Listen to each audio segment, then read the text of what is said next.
नमस्कार, news 18 update देख रहे हैं आप। आपके साथ मैं हूं संतोष गंगवार। बुलेटिन की शुरुआत करेंगे सबसे महत्वपूर्ण खबर के साथ। कल केंद्र सरकार आम बजट पेश करने वाली है। कल आने वाले बजट पर देश भर की निगाहें टिकी हुई है। हर कोई ये सोच रहा है कि केंद्र सरकार के पिटारे से आम लोगों के लिए क्या निकलने वाला है। महिलाओं से लेकर किसानों तक के लिए क्या कुछ रहेगा। बजट को लेकर पटना वासियों की क्या उम्मीदें हैं, क्या राय है। पटना वासियों से बात की है संवाददाता आनंद अमृतराज ने। जी, आम बजट पेश करने वाली है भारत सरकार। आप क्या चाहते हैं, कैसा बजट हो? बजट आम आदमी को देख करके पेश किया जाए कि जिसमें सभी को राहत मिल सके और एजुकेशन हो गया, घर खर्चा हो गया, ये सभी को देखते हुए सरकार को बजट पेश करना चाहिए।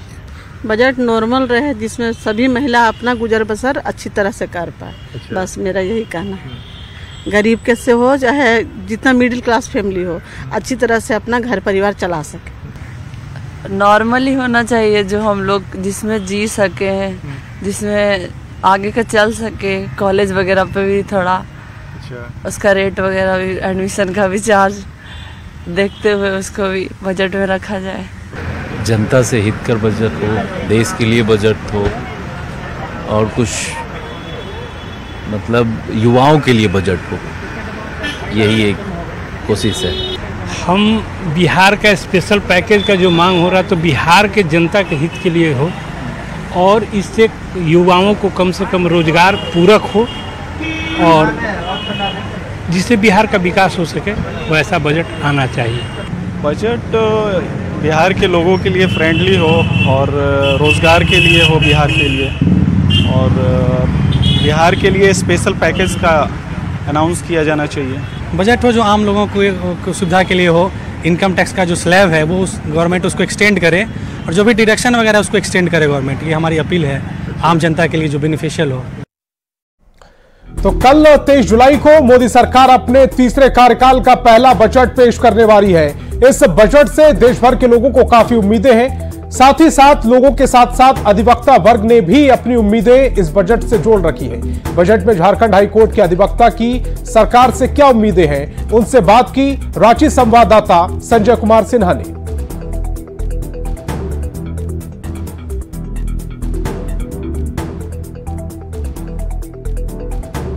लगता है कि हमारे लिए तो कुछ होना चाहिए, कुछ जो कि स्पेशल गृहिणी के लिए हो या वर्किंग वुमेन है उनके लिए हो। आप क्या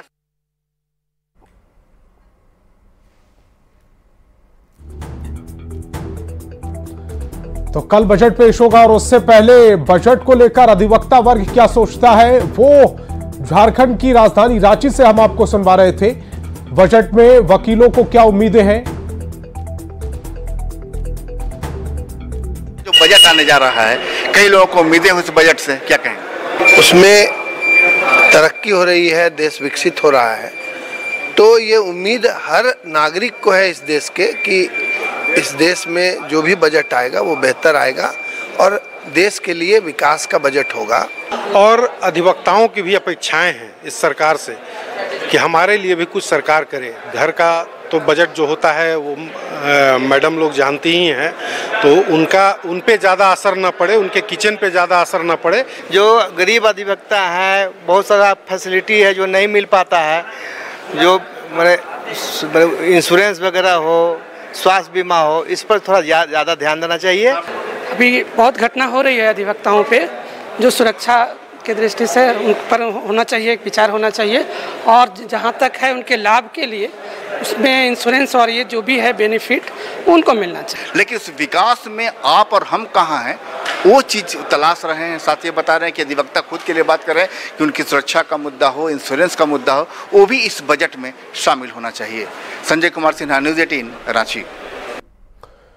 कल केंद्रीय बजट पेश करने से पहले केंद्रीय वित्त मंत्री निर्मला सीतारमण ने आज लोकसभा में वित्त वर्ष 2023-24 के लिए आर्थिक सर्वेक्षण रिपोर्ट पेश की। आर्थिक सर्वे के मुताबिक वित्त वर्ष 2024-25 में भारत की जीडीपी 6.5 से 7% रहने का अनुमान है।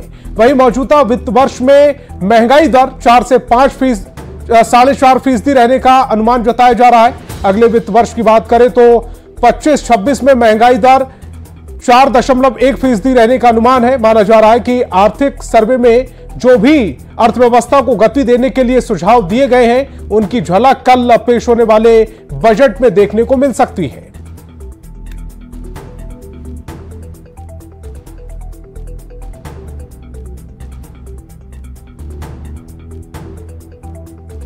There is momentum in the economy.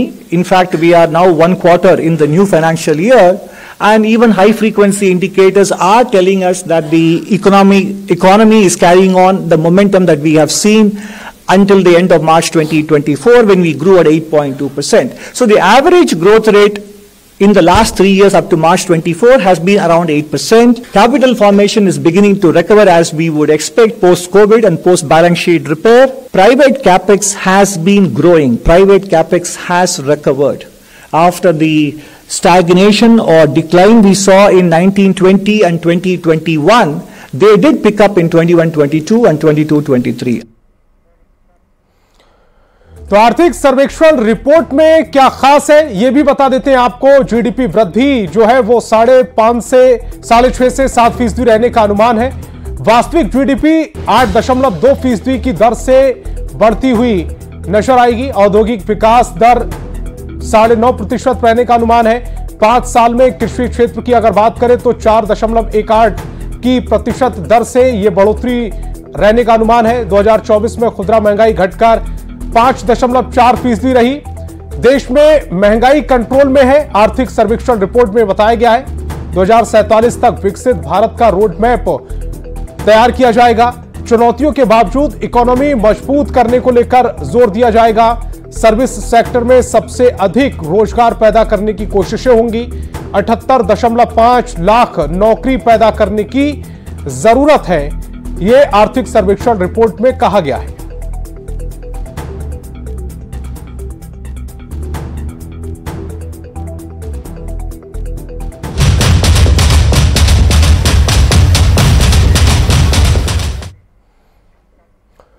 और समस्तीपुर से बड़ी खबर मिल रही है। बदमाशों ने अंधाधुंध फायरिंग की है। विनोद महतो को गोली मारी है। ताबड़तोड़ अस्पताल ले जाने के दौरान मौत हो गई है। बाइक सवार 5 अपराधियों ने इस पूरे घटनाक्रम को अंजाम दिया है। फायरिंग की है।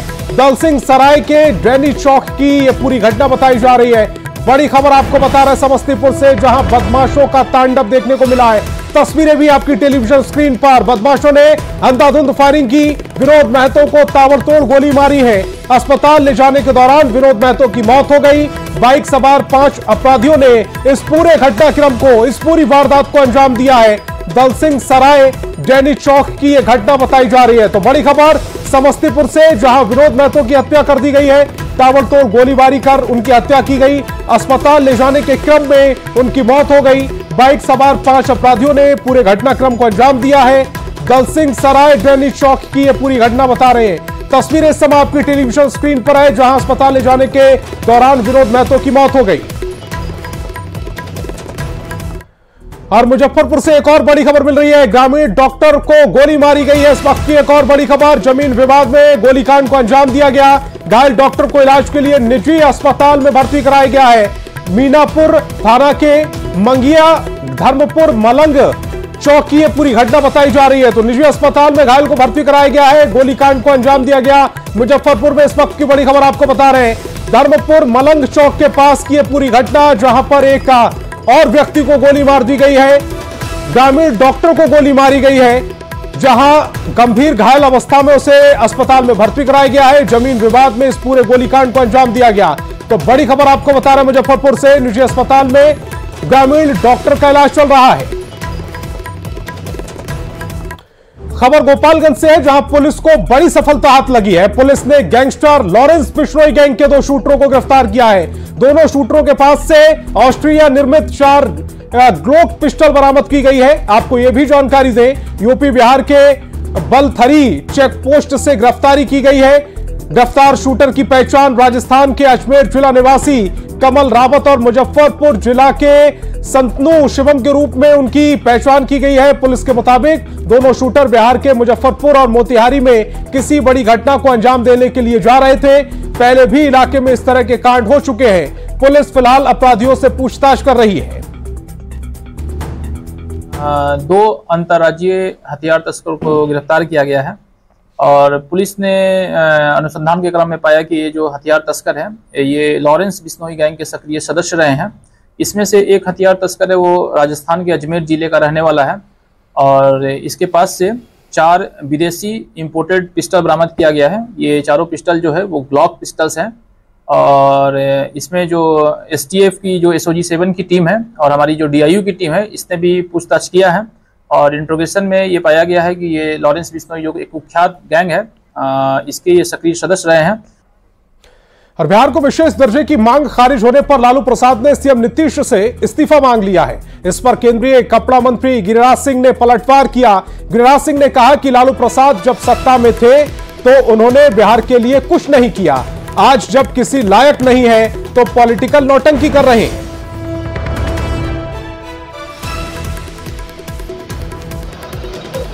बात करते हैं केंद्रीय कपड़ा मंत्री गिरिराज सिंह से। गिरिराज जी, बिहार को विशेष राज्य का दर्जा नहीं दिया जा सकता, लोकसभा में सरकार की तरफ से कहा गया है, जो प्रोविजन है उसमें पॉसिबल नहीं है, इस पर आप क्या कहेंगे? मुझे आश्चर्य हो रहा है लालू यादव जी के वक्तव्य, आरजेडी के वक्तव्य। अभी तो आरजेडी लालू जी किसी लायक नहीं है जो कुछ कर सकते, लेकिन जिस समय वो कांग्रेस के गोद में खेल रहे थे, जिस समय लालू यादव किंग मेकर अपने को कहते थे, उस समय विशेष राज्य दर्जा का नीतियां थी और उस समय भी कांग्रेस के जमाने में भी जो प्रश्न किया गया उसका जवाब देख लें, यही आता था जो अभी जवाब दी गई। लेकिन उस समय तो बिहार के लिए ये कुछ कर सकते थे, तो उस समय तो लाचार थे। आज जब किसी लायक नहीं है तो अंग्रेजी पढ़ रहे हैं, पॉलिटिकल नौटंकी कर रहे हैं। बिहार के विकास के लिए कुबेर की तरह धन की कोई कमी नहीं होगी। कांग्रेस का जमाना नहीं है, इसलिए किसी को चिंता करने की जरूरत नहीं है कि कितने हजार का होगा कि कितने लाख का होगा। लालू यादव कह रहे हैं कि मुख्यमंत्री नीतीश कुमार अगर ऐसा नहीं करवा पा रहे हैं विशेष राज्य दर्जा, तो उनको इस्तीफा देना चाहिए, हम लोग लेकर के रहेंगे। जिस समय कांग्रेस के गोद में खेल रहे थे लालू जी, न इस्तीफा दिया न करवाया, न ले पाया, उसका जवाब कौन देगा? अब तो वो नीतियां ही नहीं है। किसको बुड़बक बनाना चाहते हैं? बिहार के लोग मूर्ख हैं क्या? कैमरामैन विपिन के साथ अमितेश सिंह, न्यूज 18 दिल्ली। औरंगाबाद की मुफस्सिल थाना पुलिस ने बस से लूटे गए 29.5 लाख रुपए का खुलासा कर दिया है। इस मामले में लूटे गए रुपए के साथ 3 आरोपियों को पुलिस ने गिरफ्तार किया है। एक आरोपी फरार है। जानकारी देते हुए सदर SDPO संजय कुमार पांडे ने बताया कि बस के कर्मियों ने ही पैसों को गायब करने का षड्यंत्र रचा था। बस का ड्राइवर, कंडक्टर, खलासी और एक अन्य इस साजिश में शामिल था। गाड़ी जिस बस से पैसा आ रहा था, उस बस के कंडक्टर, खलासी और ड्राइवर ने एक राय होकर इस पैसों को स्वतः रख लिया और अपने एक सहयोगी के पास जो पुराना स्टाफ था उनके पास रखवाया है।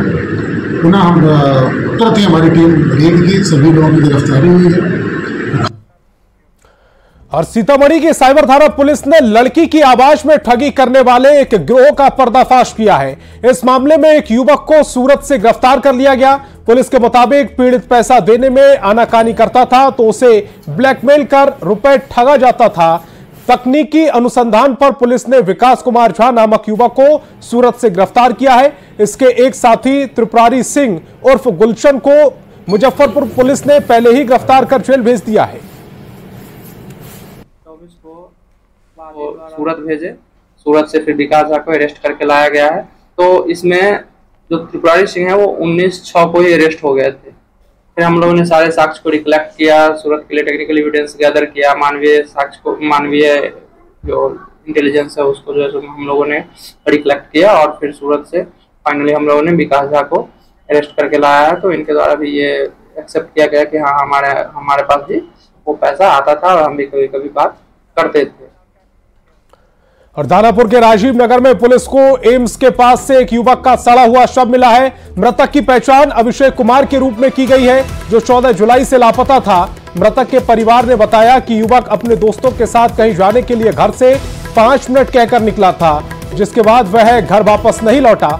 मामले को लेकर परिवार को अपहरण की आशंका थी, लेकिन कई दिनों पहले आरोपी ने अभिषेक की हत्या कर उसका शव एम्स के पास लाकर फेंक दिया। मृतक के परिवार ने राजीव नगर पुलिस पर लापरवाही का आरोप लगाया।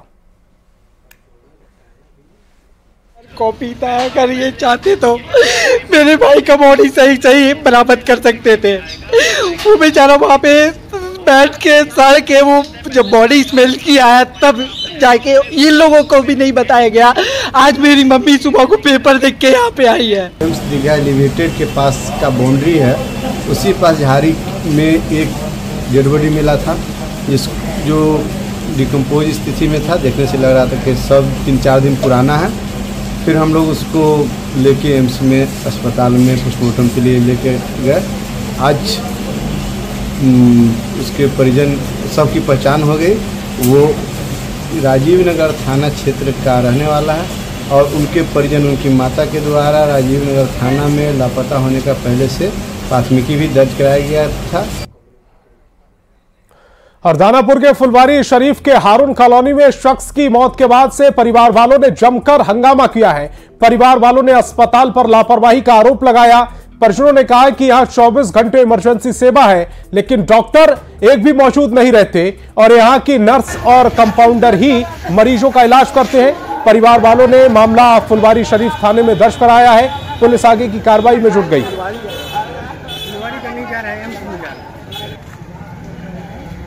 प्रवाही ये यहाँ जितने डॉक्टर हैं सारे फर्जी डॉक्टर हैं, एक भी डॉक्टर नहीं है। और रात में कोई डॉक्टर यहाँ पे मौजूद नहीं था। सारे कंपाउंडर हेल्पर यही सब थे यहाँ पे और वही इलाज कर रहे थे मेरे पिताजी का। परिजन आरोप लगा रहे हैं कि डॉक्टर की लापरवाही से मृत्यु हुई है।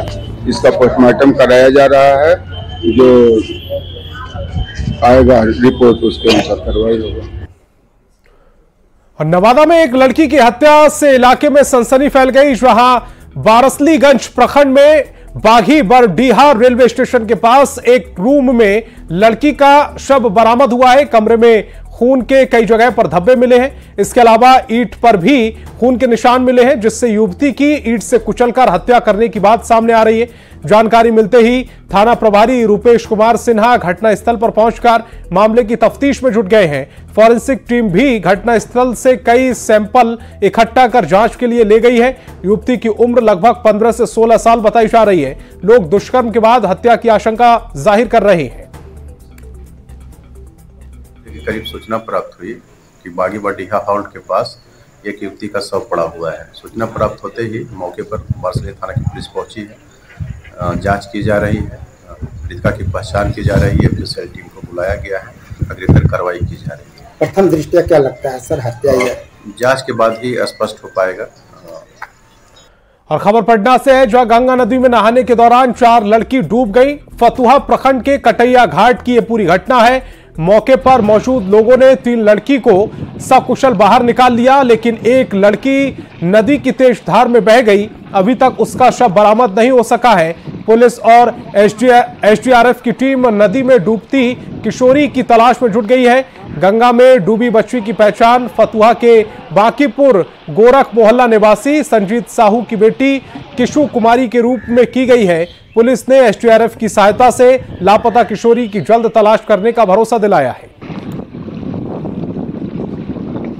वहाँ पर गए और फिर ऐसे मुड़िया गई ना, ऐसे हो गए। पीछे से पैरवा था, ऊपर केसवा खुले था, उसे था।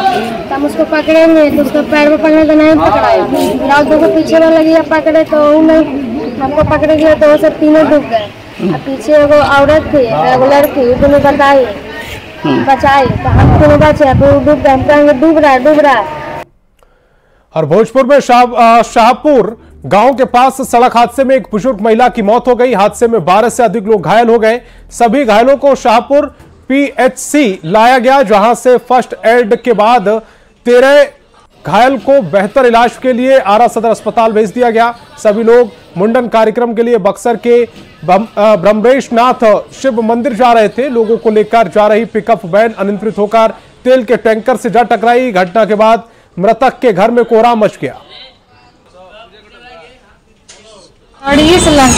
कहाँ जाते रही बरहापुर जाते बार कटा करती तब ओकरा बाद गाड़ी खड़ रहे, गाड़ी लड़ गई, वही गाड़ी में। कहाँ गाड़ी लड़ल है? शाहपुर। केकर बारू तरत रहे? हमारा भतीजा। तो न्यूज़ 18 अपडेट में फिलहाल इतना ही। आप देखते रहिए न्यूज़ 18 बिहार झारखंड।